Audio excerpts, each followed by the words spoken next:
take a moment and come back to the knowingness. The knowingness that was not a thought. It never was a car. It never was a journey. It never was about trying to be a perfect human. It was never about anything other than coming back to yourself. It wasn't Machio, it wasn't phrases and words, it wasn't sitting here in the Shambhala audience, and it wasn't efforting. It wasn't about power. It wasn't about even wisdom. It wasn't about getting anything. It was a knowingness, a deep, loving knowingness, a knowingness that wasn't an angel or an ascended master coming to you, a knowingness that wasn't given by another, prompted by another, brought into action by another. It came from you. It wasn't your golden angel, your higher self, or any of those other words. It was you. It was all you. Not just the human, not what you call the divine. It was the I am, the true I am, that's as present here as the human is. It's right here.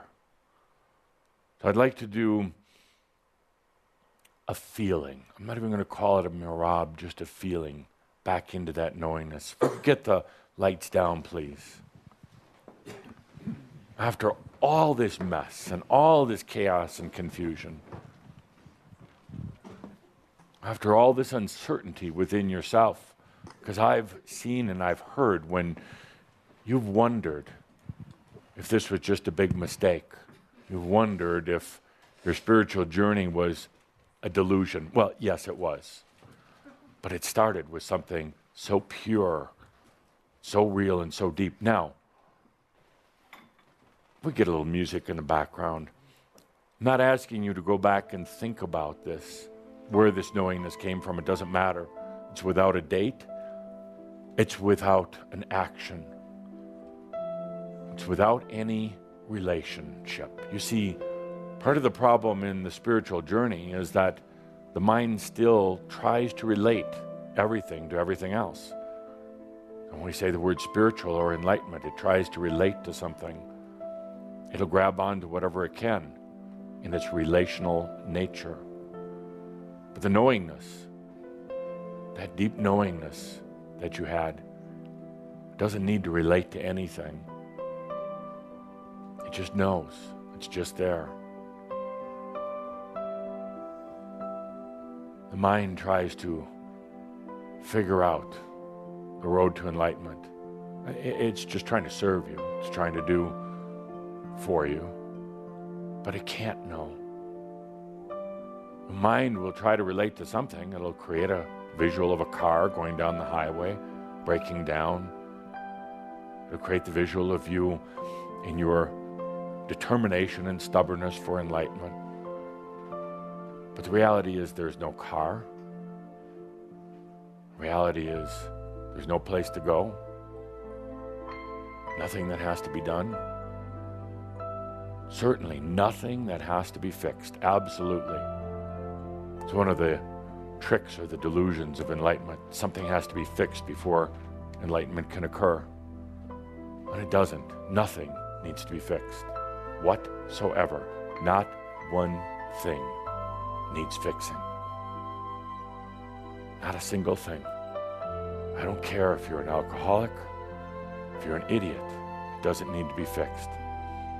Some of you related to that, didn't you? Nothing needs to be fixed.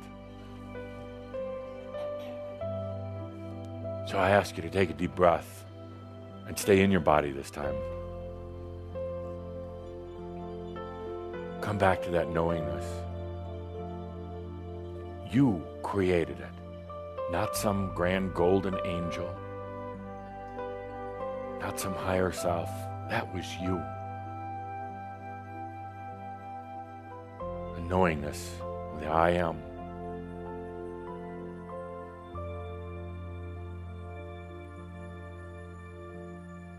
Following this knowingness came thoughts, dreams, and imaginations about awakening. enlightenment. Following this knowingness came a change in energy dynamics in your life, in relationships, in the way you interact with yourself and others. But none of those even are very important. None of them. They're not the thing that brings enlightenment. It was a simple knowingness. So simple, there's no definition.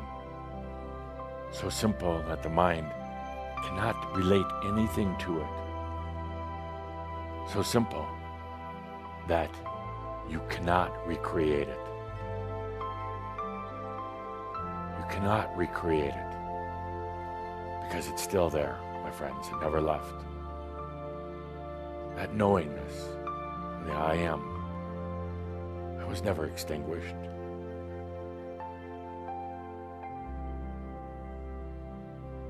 In front of that flame of knowingness, you put a lot of other things. Grand, interesting experience into your own awakening. But that flame was always there. I know at times you've tried to recreate it. Where is that feeling? It's still there. It actually is what's really guiding you. Sometimes when you wonder why certain things happen in your life, why certain events, situations happen, because that knowingness is still there. In spite of your stubbornness and your determination, it knows the truth. It knows it is the way. It knows that it's the awakening. It's the only thing, my friends, that will remain true and real. When I say that I cringe when I hear Shambhara saying, I'm going to keep going no matter what, I truly wish they would just stop. Get rid of that car. Get rid of their journey. Get rid of all the macchio, and the macchio is the gas for the journey. Never fill that tank again. Get rid of the whole thing. Just come back to the knowingness. Nothing else matters. Nothing else is important. Nothing else is going to bring the awareness of the enlightenment. Nothing.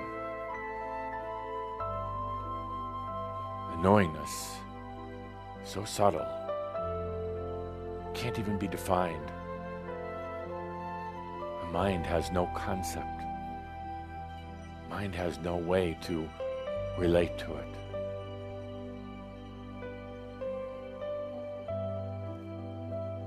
Take a deep breath and let yourself fall right into your own knowingness.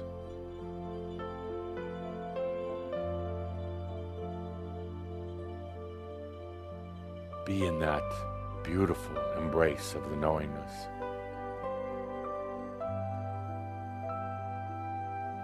The knowingness was never a directive. It wasn't a directive that said you have to awaken now.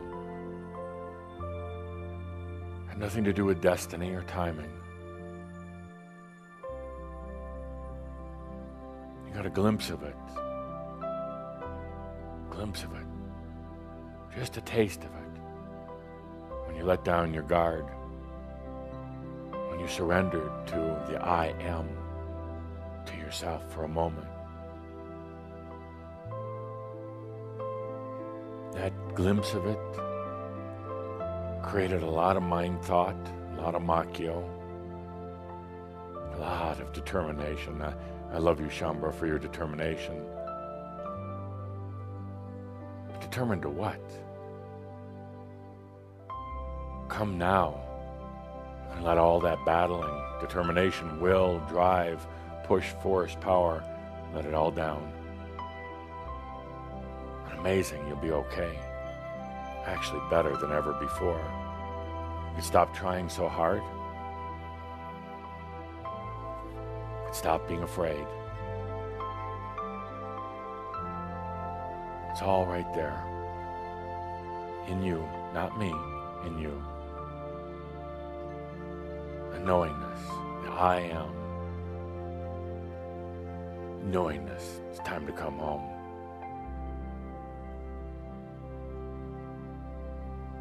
Time to come home to the I am, to the awareness. Time to integrate. Just time to come home. Isn't it funny that you had the knowingness that it was time to come home to the I am, but you got in a car and went off on a long journey? Home was right there. Absolutely right there. I guess that's why I say it was just perfect. In a way, exactly where you should be.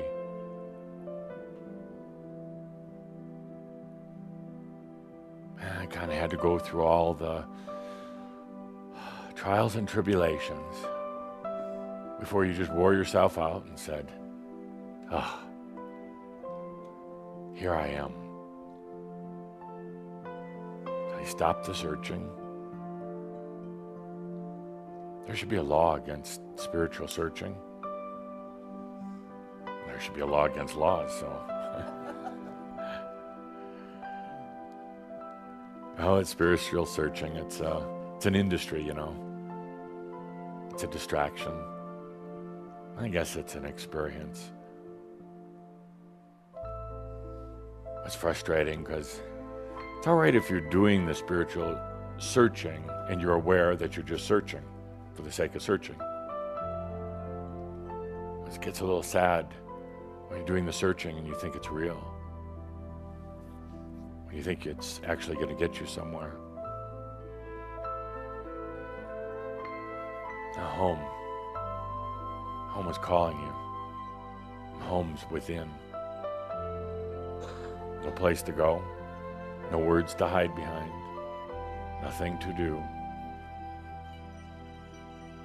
Nothing to fix. Just coming back home.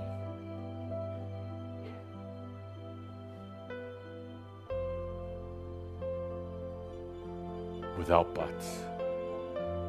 Without the buts. But what am I going to do when I walk out the door? Not a damn thing. Go about gossiping if you want. Drinking. Carousing. Searching. Thinking. Battling. When you walk out that door today, you're going to do it at least aware that you're doing it. At least aware that you don't need to do it. At least aware that it was that knowingness that called you. And it's still calling. It's still there. And there's not a damn thing you need to do. Nothing.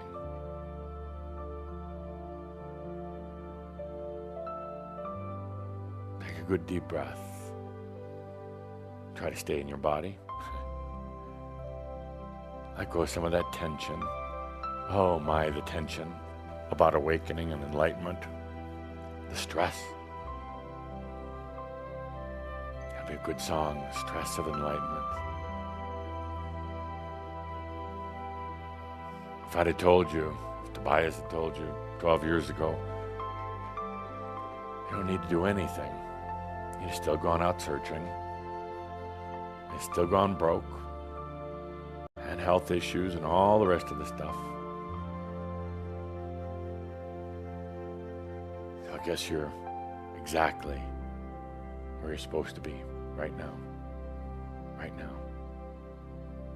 Home is calling. All the time. Good deep breath.